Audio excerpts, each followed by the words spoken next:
आता बघा मगाशी तर मी उदाहरण दिलं, त्याला काय करायचंय आपल्याला, ब्लड सॅम्पल, वीर्याचं सॅम्पल आणि हातामधले ब्लड सॅम्पल्स हे आरोपीचे आहेत का नाही. आता आरोपीचे आहेत का नाही या संदर्भामध्ये आरोपीचे ब्लड सॅम्पल आणि वीर्य सॅम्पल काढावे लागतील का नाहीये, त्याचे सॅम्पल आणि साहेबकडे सापडले सॅम्पल टॅली झाले तरच तो डीएनए रिपोर्ट मॅच झाला असं म्हणता येईल. मग आता त्या संदर्भामध्ये सुद्धा ब्लड काढण्याच्या संदर्भामध्ये Bombay prohibition act and blood rules नावाचा एक लॉ आहे. त्याच्यामध्ये रक्त किती काढायचं, 5 ml रक्त काढायचं. त्याच्यामध्ये रक्त गोठळू नये म्हणून त्या ठिकाणी काही सबस्टन्स टाकायचे. पोटॅशियम डायक्रोमेट नावाचा एक सबस्टन्स असतो, तो 2 ml टाकायचा. म्हणजे काय होतं, रक्त गोठत नाही.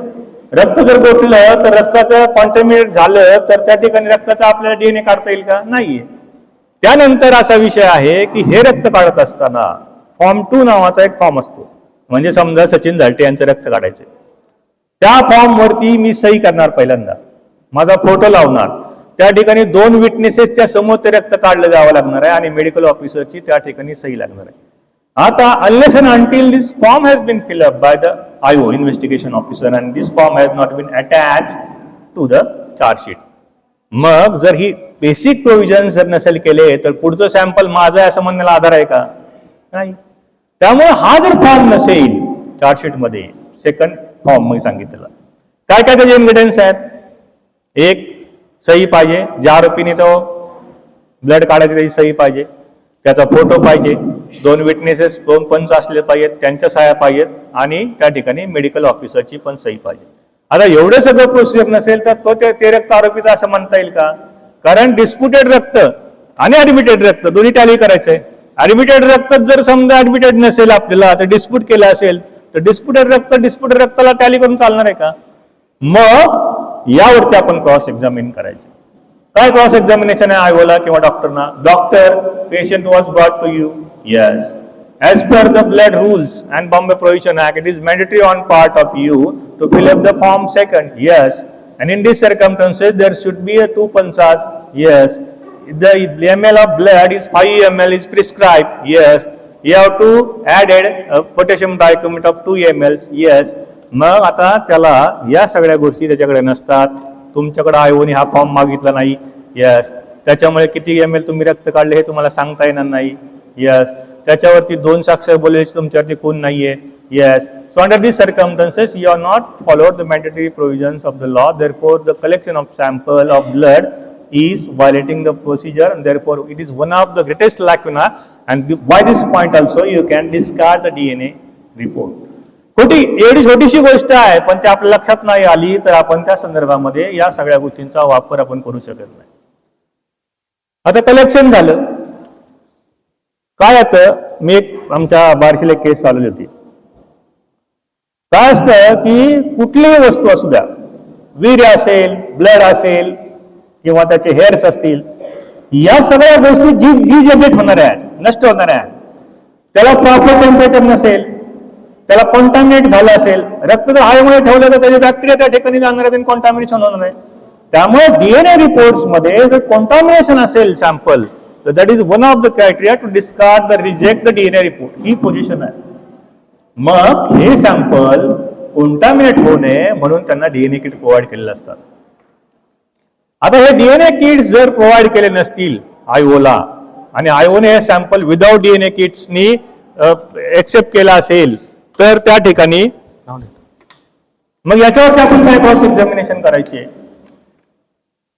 बघा मी काय म्हटलं कॉन्टॅमिनेशन संदर्भामध्ये, आता डॉक्टरांना काय प्रश्न विचारायचा आहे की IO has not provided DNA kit, yes, and if DNA kit has not been provided then it is a chances of contamination. आपल्याला फक्त चान्सेस आणायचे, possibility cannot be ruled out. आणि एंटायर चार्जशीट मध्ये आयओना एकच प्रश्न विचारायचा की in this entire charge sheet there is no evidence on record that you have send the DNA kit to the doctor and collect the blood for the DNA test. Answer is no. So if the DNA kit has not been provided, the possibility of tampering, hampering and contaminations cannot be ruled out. So this is the one of the criteria on the basis of which we can discard the testimony of doctor and IO, and for that purpose DNA can be rejected DNA report. एवढे important aspects आहे. आता थोडंसं 15 मिनिटं घ्यायचे का? 2-3 part मध्ये घेतलं तरी ते कमी पडणार आहे आपल्याला. दुसरा महत्वाचा विषयाकडे येतो मी. तुम्हाला सगळ्यांना बारकोड माहित आहे. बारकोड माहिती आहे सगळ्यांना. अशा अशा रेषा असतात. प्रत्येकाचा बारकोड वेगवेगळा असतो. तसंच प्रत्येकाचा डीएनए वेगवेगळा असतो. मगाशी मी काय सांगितलं तुम्हाला की AGCT हे मॉलिक्युल्स आहेत, बरोबर, न्यूक्लियोटाइड्स आहेत. त्यांना काय AGCT, थायमिन, सायटोसिन, ॲडेनिन, ग्वानिन असे जे 4 मॉलिक्युल आहेत. शिडी आहे आपली. शिडीना आडवे पायऱ्या आहेत आणि त्या पायऱ्याला AGCT आहेत. तसंच A ला T जॉईन होतो, C ला G जॉईन होतो. तसं इकडे AGCT आहे, तसं AGCT ची सिक्वेन्स म्हणून तो एक सिक्वेन्सचा पॅटर्न तयार होतो. आता डीएनए आपल्याला हजारो किलोमीटरचा डीएनए असतो त्याला, म्हणून तो कॉईल करून ठेवलेला असतो. आता एखादा मोठा डीएनए आहे त्याला छोट्या सेल्स मध्ये बसवायचं म्हणून त्याला कॉईल केलेलं असतं. मग आता बघा,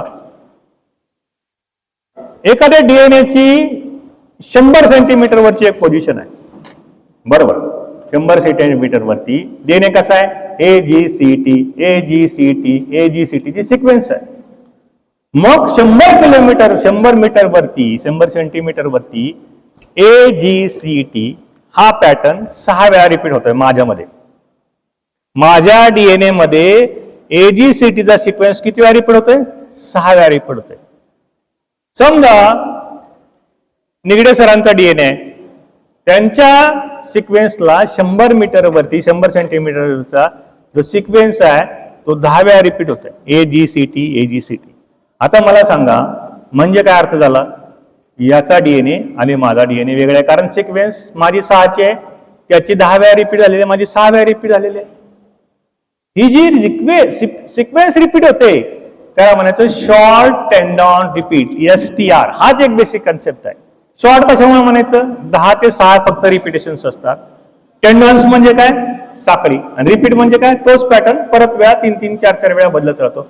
मग AGCT हा 100 सेंटीमीटर वरती मला एक सिक्वेन्स सापडली माझी. ही किती, 6 पॅटर्नची आहे. माझा STR आणि लोकाय म्हणजे काय, LOCI लोकाय, STR लोकाय म्हणजे काय, त्या पोझिशनला माझी सिक्वेन्स किती आहे, AGCT 6 वेळा आहे. तीच पोझिशन निगड्यांची 10 आहे, तीच सरांची पोझिशन आहे, ती 12 वेळा रिपीट होते. म्हणजे आमचा तिघांचा डीएनए वेगवेगळा आहे. आता AGCTच्या ऐवजी CTGA असेल, TGCA असेल, AGCT असेल, सिक्वेन्स आहे, रिपीट होती. त्यामुळं प्रत्येकाचा डीएनए वेगवेगळाच असतो. मग आता काय करायचं बघा, स्पॉट वरती काय सापडले आपल्याला, स्पर्म किंवा मुलीच्या निकरवरती स्पर्म सापडलेलं आहे. आणि आरोपी संशयित आरोपी त्याचं पण स्पर्म सापडलेलं आहे. आता मगाशी सांगितलं डीएनए प्रत्येक भागामध्ये असतो, स्पर्म मध्ये असतो, ब्लड मध्ये असतो, केसामध्ये असतो, नेल क्लिपिंग्स मध्ये असतो, बरोबर, सलायामध्ये असतो. मग ते वीर्य या वीर्याशी मॅच होतं का नाही, म्हणजेच काय, त्याच्यामधला डीएनए याच्या डीएनएशी जुळतो का नाही एवढंच बघायचं. मग काय करायचं, ते वीर्य घ्यायचं, कलेक्शन ऑफ सॅम्पल सांगितलं, ते कसं घ्यायचं, कॉन्टॅमिनेट होऊ नये म्हणून स्लाइड वरती घ्यायचं, ते कॉटन स्लॅब वरती घ्यायचं, ते डीएनए एका टेस्ट ट्यूब मध्ये घ्यायचं, ते डीएनए सॅम्पल तिकडे पाठवायचे, या आरोपीचं वीर्य काढून घ्यायचं, कॉन्टॅमिनेट होऊ नये म्हणून त्याला सगळ्या प्रिकॉशन्स घ्यायच्या. ते दोन्ही टेस्ट ट्यूब्स आहेत ते केमिकल अनालिसिस कडे पाठवून दिले आपण CA कडे. तो काय करतो, याच्यामधला डीएनए काढतो, जी सॅम्पल सापडलेले आहे आपल्या मुलीच्या निकर्स वरती, त्याच्यातला डीएनए काढतो. त्याला काय म्हणतात, डीएनए एक्सट्रॅक्शन. डीएनए एक्सट्रॅक्शन कसं करणार आपण, ते वीर्यचं टेम्परेचर वाढवणार, टेम्परेचर वाढवल्यानंतर त्याचे रिॲक्शन्स होणार, त्यातला फक्त डीएनए आपण काढून घेणार. त्यानंतर याचा पण डीएनए एक्सट्रॅक्शन काढून घेतला. आता हे डीएनए मॅच कसे करायचे, याच्यामधली जर समजा त्याच्यामध्ये AGCT 6 रिपीट्स होत आहेत, याही डीएनए मधले AGCT 6 वेळा रिपीट झालेले असेल तर तो मॅच होईल ना, अदरवाईज मॅच होणार नाहीये. आणि तो पण कुठला, 100 सेंटीमीटर अंतरावरती. आता हे त्याच लोकेशनला कुणी बघायचं, तर हे स्टँडर्ड अमेरिकेनी स्टँडर्ड ठरवून दिलेलं आहे. आणि त्या लोकेशनला 100 सेंटीमीटर असेल, 200 सेंटीमीटर असेल, 300, या लोकेशनला त्यांनी लोकाय, STR लोकाय नावाची संकल्पना दिली आणि त्यांना वेगवेगळी नावं दिलेली आहे. म्हणजे आता बघा, D3 S1035 असं असतं या फॉर्म मध्ये, तुम्हाला सांगतात D3 S1035 याच्यामधला डीएनए 15-15 सॅम्पलमध्ये सापडलेला 15-15 आणि आरोपीचा 15-15. म्हणजे काय झालं, D3 ना 3 जो क्रोमोसोम आपल्याकडे 22 क्रोमोसोमच्या जोड्या असतात, त्याच्यामध्ये 23वी जोडी XY असते. D3 म्हणजे तिसऱ्या क्रोमोसोम्स वरती जो डीएनएचं पोझिशन आहे कुठलं S1035 त्या स्टँडर्ड वरती, त्याच्यामध्ये एजीसीटी किती वेळा रिपीट झालेले, 15 वेळा रिपीट झालेले सॅम्पल मध्ये. आणि दुसरी 15 आई कोड आले ती पण 15 वेळा रिपीट झालेली आहे. आणि या सॅम्पल मधले पण एजीसीटी सिक्वेन्स किती वेळा रिपीट झाले, 15-15 वेळा झालेले, म्हणून तो डीएनए याला मॅच होतो. एवढं सिंपल आहे. मी याच्यामध्ये रिपोर्ट दिलेला आहे. आपण तुम्ही तुमच्याकडे असतील नोट्स तर काढा त्या. आता इथे बघा, हे लास्टचं पान आहे ना, लास्टच्या पानाच्या अलीकडचं पान आहे. सापडलं सगळ्यांना? तुला नाही का नोट्स? नोट्स प्रोव्हाइड करा तिला.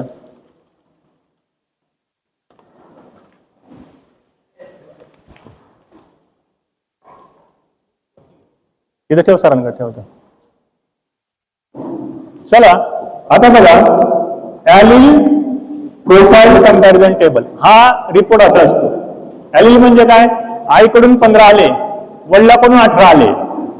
आता बघा D3S 1358 STR लोकाय म्हणजे काय सांगितलं आपल्याला, शॉर्ट टेंडन रिपीट लोकाय. म्हणजे हे जी एजीसीटी जी आहे सिक्वेन्स ती या पोझिशनला D3S 1358 ला किती आहे, 15 आईकडून आले आणि 18 वडिलाकडून आले, म्हणून त्याला ॲलील म्हटलं जायचं. म्हणजे एजीसीटीचे पॅटर्न किती वेळा रिपीट झालेले, 15 वेळा. कुठल्या लोकेशनला, या DS 1358 या लोकेशनला क्रोमोसोमच्या. 30 पॅटर्न 15-18 पण आहे, म्हणजे जे सॅम्पल सापडलेलं आहे स्पॉट वरती त्याचं, आणि जे आरोपीचं पुढचं हे 15-18 म्हणजे काय, त्याची जी एजीसीटीची सिक्वेन्स आहे या पोझिशनला ती 15 आहे एका ठिकाणी, आणि दुसऱ्या क्रोमोसोमच्या त्याच ठिकाणी दुसरी रिपीट आहे 18. म्हणजे 15 आईकडून आलेले, 18 वडिलाकडून आलेले. तोच पॅटर्न आरोपीच्या सॅम्पलमध्ये पण आढळून येतोय, म्हणून हा डीएनए मॅच झालाय. तसंच बघा, दुसरी जी आहे ना TH01 ही पण एक पोझिशन आहे. या पोझिशनला पण 7-9 रिपीट झालेले आहेत, 7-9 रिपीट झाले, एजीसीटी सिक्वेन्स झालेले आहे. दुसरी पण एक पोझिशन आहे. ह्या पोझिशन कोणी ठरवलेलं आहे, स्टँडर्डनेस अमेरिकन इन्स्टिट्यूटने ठरवलेलं आहे. म्हणजे त्या लोकेशनला ती जर सिक्वेन्स रिपीट झालेली असेल, एका ठिकाणी 15 आहे, एका ठिकाणी 18 आहेत, म्हणजे एजीसीटी वडिलाकडून आलेली 15 आहे, एजीसीटी आईकडून आलेली 18 आहे. हे त्याच्या डीएनए मध्ये सॅम्पल मध्ये सापडलेलं आहे. तेच त्याच्या वीर्याच्या सॅम्पल मध्ये पण ती सिक्वेन्स सापडलेली या पोझिशनला, म्हणून तो डीएनए मॅच झाला. असा डीएनए रिपोर्ट वाचायचा. कळलं? आणखी एक बघा, STR लोकेशन म्हणजे काय, शॉर्ट टेंडन रिपीट लोकाय. म्हणजे लोकेशन कुठलं आहे, हे खालचं आहे DS 1358, D3S 1358. म्हणजे DS म्हणजे काय, D3 म्हणजे काय, 3 नंबरच्या D क्रोमोसोम वरती 1358 पोझिशनला. STR म्हणजे शॉर्ट टेंडन रिपीट जे आहेत एजीसीटी ते 15 वेळा रिपीट झालेले आहेत वडिलाकडून, 18 वेळा आलेले ते आईकडून आलेले आहेत. आणि तसंच रिपिटेशन जे सॅम्पल आहे आरोपीचं त्याच्यामध्ये 15-18 त्या ठिकाणी आलेले आहे. एवढं सिंपल आहे.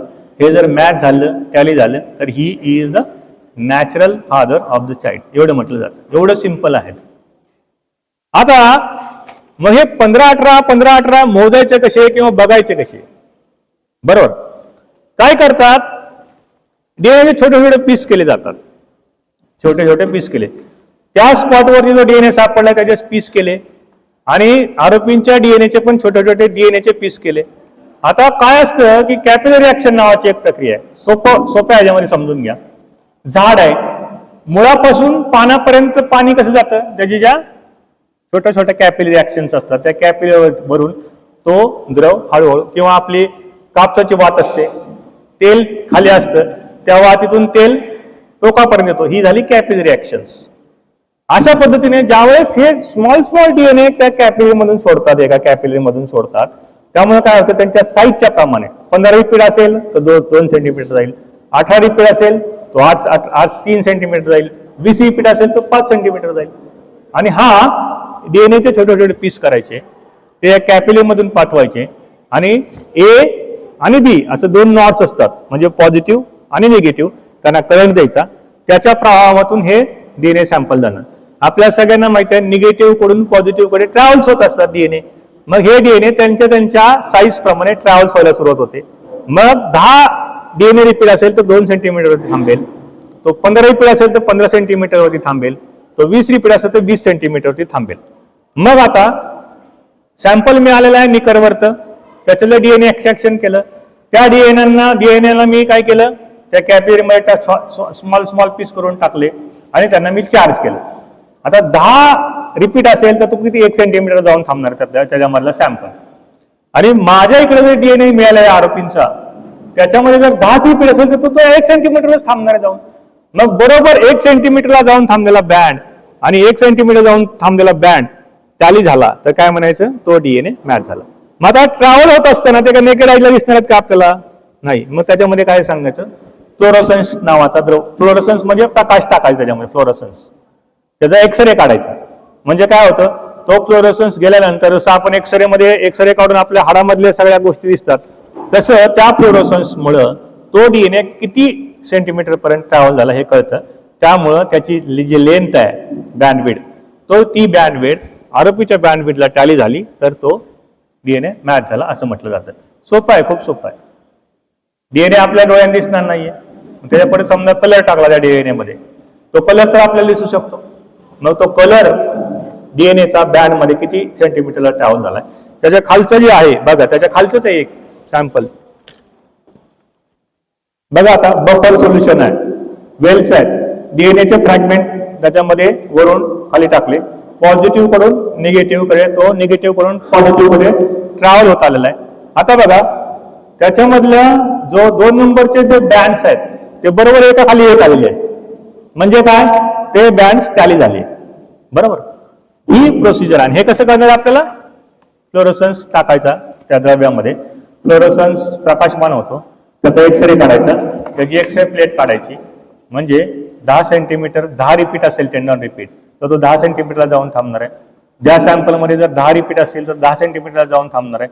मग त्या दोघांची लेंथ मोजायची आणि ती लेंथ टॅली झाली तर तो डीएनए सॅम्पल मॅच झाला. एवढं सिंपल आहे. पहिला डीएनए रिपोर्ट कसा वाचायचा, डीएनए रिपोर्ट कसा वाचायचा, पहिलं STR लोक आहे बघायचं, शॉर्ट अँड नॉन रिपीट लोक आहे. त्याची पोझिशन किती आहे, D3S 10-35. दोन्ही सॅम्पलची पोझिशन किती पाहिजे, 10-35 पाहिजे.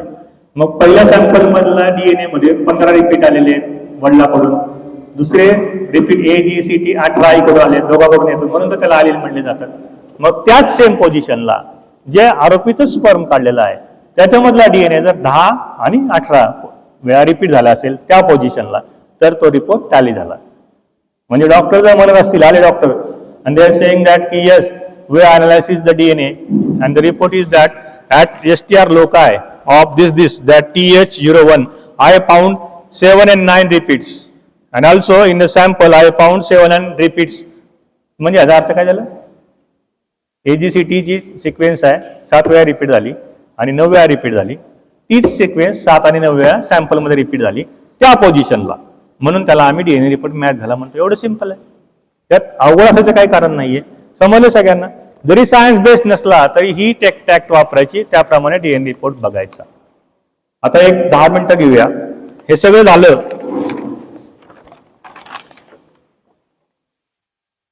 पण डीएनए ची क्रॉस कशी घ्यायची आहे, पहिलं सांगितलं कलेक्शन वरती घ्यायची. आता काय आहे, NABL नावाचे एक इन्स्टिट्यूट आहे, national accreditation board for laboratories. ती इन्स्टिट्यूट गाईडलाईन्स देत असते डीएनएचं तुम्ही टेस्टिंग कसं करायचं. डीएनएचं बिल पेंडिंग आहे, 2019ला ते बिल लोकसभेमध्ये सादर केलं, सँक्शन झालेलं आहे, पण राज्यसभेमध्ये त्याला अजून सँक्शन आलेलं नाहीये. डीएनए बिल जर सँक्शन झालं तर त्याचं रूपांतरण कायद्यामध्ये होणार आहे. त्याच्यामध्ये सगळ्या प्रोसिजर, डीएनएची प्रोसिजर कशी करायची, काय काय ऍप्लिकेशन करायचं, हे सगळं कायद्यामध्ये परिवर्तन होणार आहे. परंतु अद्याप ते बिल पेंडिंग आहे, बिल पास झालेलं नाहीये, पण ते बिल येण्याची शक्यता आहे. आता तात्पुरतं काय असणार आहे, आपल्या NABLच्या गाईडलाईन्स वापरायच्या आणि NABLच्या गाईडलाईन्स प्रमाणे त्या डॉक्टरांची किंवा त्या एक्सपर्टची क्रॉस घ्यायची. मी एक केस चालू देते, सिंपल उदाहरण देतो तुम्हाला. बार्शीला अशीच केस होती पॉक्सोची, त्याच्यामध्ये डीएनए मॅच झाला होता आणि मग आम्ही त्या एक्सपर्टला कॉल केलं होतं. बघा किती छोटा पॉइंट आहे. मग अशी मी काय सांगितलं, डीएनए जर कॉन्टॅमिनेट झाला असेल तर डीएनए रिपोर्ट मान्य केला जातो का, नाही.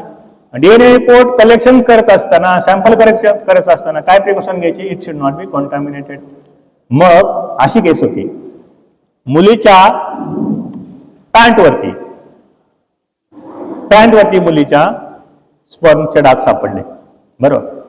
ते सीएला पाठवले आणि इकडून त्याच आरोपीचं सॅम्पल काढून घेतलं डीएनएचं आणि पाठवलं. ते टॅली झाले, असं सेम रिपोर्ट आला होता. मग त्यांना मी विचारलं, doctor, there are guidelines which is issued by NABL and these guidelines are applicable to you, and if a person deviated from the guidelines, that means the DNA report is not correct. त्याला येसच म्हणावं लागेल. Guidelines दिलेल्या आहेत, guideline पासून जो परावृत्त होऊन वेगळीच काही प्रोसिजर करत असेल तर डीएनए रिपोर्ट मान्य होईल का? नाही. मग आता बघा, त्याच्यामधली एक गाईडलाईन्स अशी आहे की ज्यावेळेस एखादा निकर किंवा एखादा शर्ट सापडतो तर गाईडलाईन्स प्रमाणे ते अख्खीच्या अख्खी निकर सीएला पाठवायला पाहिजे. याच्यामध्ये काय केलं होतं, त्या आयोनी स्वतःच त्याला एक सर्कल केला पांढऱ्या डागाला, तो सर्कल कापला कात्रीने आणि तेवढाच पीस डीएनएला पाठवला.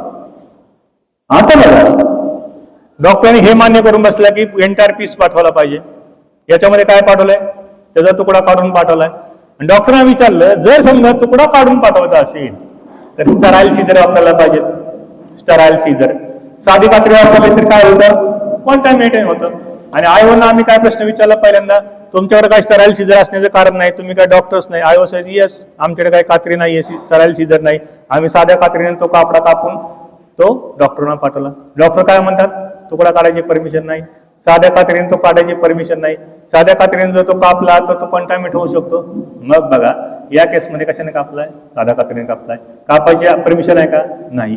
आणि त्यांनी काय सांगून बसलाय, कापला कंटामिनेट होतो. म्हणजे ह्याचा अर्थ आता काय झाला, हे जे अनालिसिस केलेलं आहे ते पूर्णपणे चुकीचं आहे आणि त्याच्यामध्ये कॉन्टॅमिनेशनची शक्यता आहे. That is the benefit given by the court and accused has been acquitted from the charges of POCSO. एवढं सिंपल आहे, पण आपला माहिती नाहीये, बरोबर. मग या संदर्भामध्ये थोडंसं तुम्ही वाचन करा. बुक्स आहेत, त्या नोट्स आहेत, आणि क्रॉस एक्झामिनेशन करत असताना आणखीन एक महत्त्वाचा मुद्दा आहे, चेन ऑफ कस्टडी नावाचा एक फॉर्म असतो. म्हणजे सीएच्या ऑफिसमध्ये मी बॉस आहे, माझ्यावरती सर बॉस आहेत, त्यांच्या हाताखाली निगडे आहे, त्यांच्या खाली वर्ष आहे, वर्षाच्या हाताखाली आणखीन 4-5 माणसं. मग तो ज्यावेळेस खालून वर वर वर येत असतो, फायनल सही सर करणार, आम्ही ह्यांच्या हाताखाली सगळे. मग वर्षाकडून निगडेकडे आला, निगडेकडून माझ्याकडे आला सॅम्पल, माझ्याकडून सरांकडे गेला. आता प्रत्येक वेळेस तो सॅम्पल हँडल केलेला आहे. मग ज्याने तो हँडल केला सॅम्पल त्याने तर चेन ऑफ कस्टडी नावाचा फॉर्म, ज्याच्या कस्टडीमध्ये ती चेन आहे, ज्याच्या कस्टडीमध्ये आला त्यांनी फॉर्म भरायचा, त्याच्यावरती सही करायची, डे, टायमिंग आणि तिने काय प्रोसिजर केली ते लिहायचं त्याच्यामध्ये.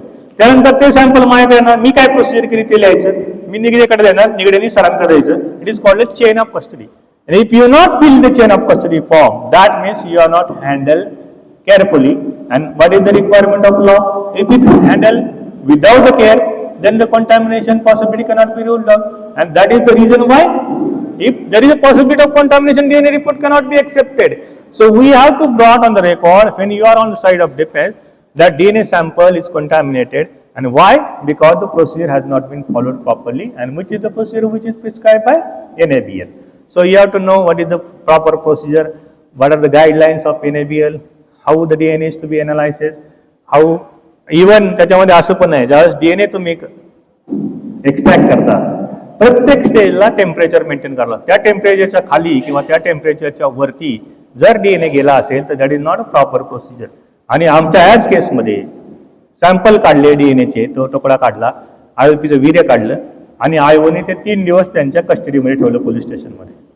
आता रिक्वायरमेंट काय, immediately it is to be sent. आणि जर तुम्हाला प्रिझर्व करायचं असेल, it is to be preserve in a fridge, deep freeze, minus temperature is to be required. मग आयोनं काय, तुमच्याकडे फ्रीज असायचं काही कारण नाही, फ्रीज कशाला असतो नाही.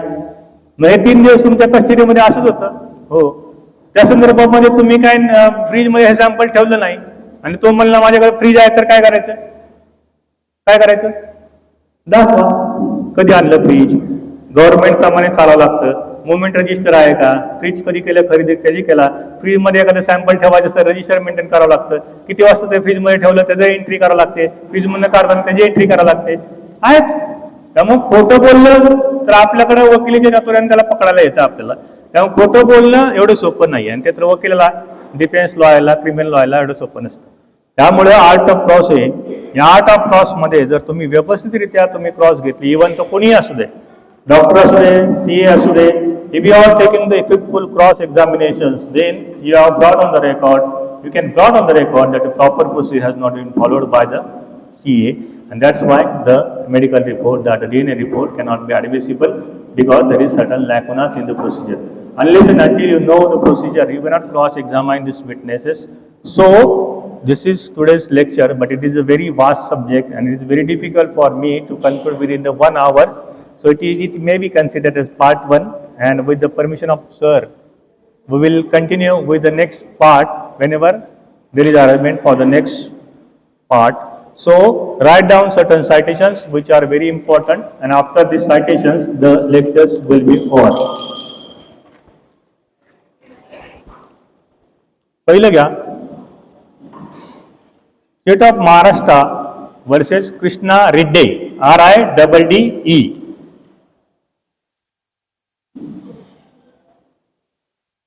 समीर सरांकडे मी हे नोट्स ठेवलेले आहेत, ज्यांना आवश्यक असेल त्यांनी घेऊन जा. समीर सरांकडे आहेत आणि वाटलंच त्यांना मी PDF पण पाठवतो उपाध्यक्षकडे आपल्या, त्यांच्याकडे तुम्ही घ्या. State of Maharashtra versus Krishna Reddy, RIDDE, 2017, Volume 3, Crime, page number 383. I repeat, State of Maharashtra versus Krishna Reddy, page number 2017, Volume 3, Crimes, page number 383. This is the regarding the DNA procedure, how DNA procedure is to be done. This is the judgments of the Bombay High Court in which the procedure has been laid down. You can use these citations for the cross-examinations of the purpose. This is the new recent citations of 2025. Kattavelli Devkar, Kattavelli, KATTAVELLI, Kattavelli Devkar, DEOKAR, versus State of Tamil Nadu, 2025, Live Law, page number 703. Kattavelli Devkar versus State of Tamil Nadu, 2025, Live Law, page number 307. This is the judgment which is delivered, rendered by the Supreme Court, and Supreme Court has laid down certain procedure which is to be followed while analyzing the DNA test. And if this proper procedure has not been followed, the report renders unworthy of credit and his admissibility can be challenged unless and until you go through this citation, 2 citations. These are the landmark citations. These 2 citations are sufficient to have a basic knowledge of the DNA report. Go through that citation, and if you have any doubt, then you can call me and then you can ask me. This number is 9657302302. So this Kattavelli Devkar citations is basically, I have already stated you that collection, first procedure of DNA is collections, then extractions of DNA, third one is काय सांगितलं, तिसरी stage काय, analysis and reporting. The 4th stage is reporting. So each and every stages there is requirement of collection. For the collections of saliva there is different procedure. For collections of blood, different position, blood rules, and already I have stated. It is to be in a DNA kit. It is to be in EDTA paper, ethylene diamine tetraacetic acid paper should be there. So for every collections of every sample, procedure is different. After the collection, DNA extraction is there. For that, temperature is to be maintained. For the agent is to be there. Reaction should be there. Proper reaction. Then after the electrophoresis, the procedure which I have stated that for the fluorescence, what is the required, the distance travels, we have to use and maintain and do observe the distance. It is called as electrophoresis procedure, because positive and negative, the distance traveled by the DNA is to be mentioned, and this there is a photography is there. It is called as electrophoresis procedure. And now the DNA report. Now in this case law, the chain of custody is mentioned how the chain of custody is to be maintained. In this case law, it has been stated by the Supreme Court. There are several guidelines which is issued by the Supreme Court. This is the latest judgment, Kattavali Devkar versus State of Tamil Nadu, 2025, live law, page number 307. This is the very important landmark judgment. Go to that judgment, and if you have any doubt, you can ask me. The next citations is versus Ajinkya Firodia, live law 2025, page number 122. This is the latest judgment in which the Supreme Court observed that no routine DNA test can be ordered by the magistrate unless strong prima facie case is made out. We already discussed about the presumption of 112. Unless and until that presumption is rebutted, DNA test cannot be ordered mechanically. This is the case law. And last case law is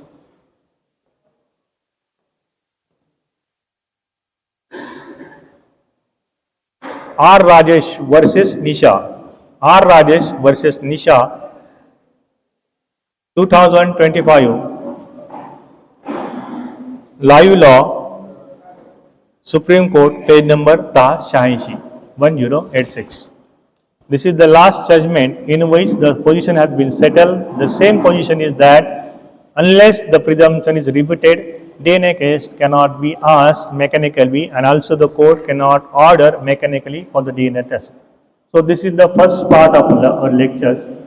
Rest of the lectures we will conduct the chapter 2 whenever the bar permits me. So I today thank you all of you. Also thanks to the president of this Pune bar, their committee, my friend Samir, vice president, who give this wonderful opportunity to me. So I conclude here, and I thanks to all of you. Thank you.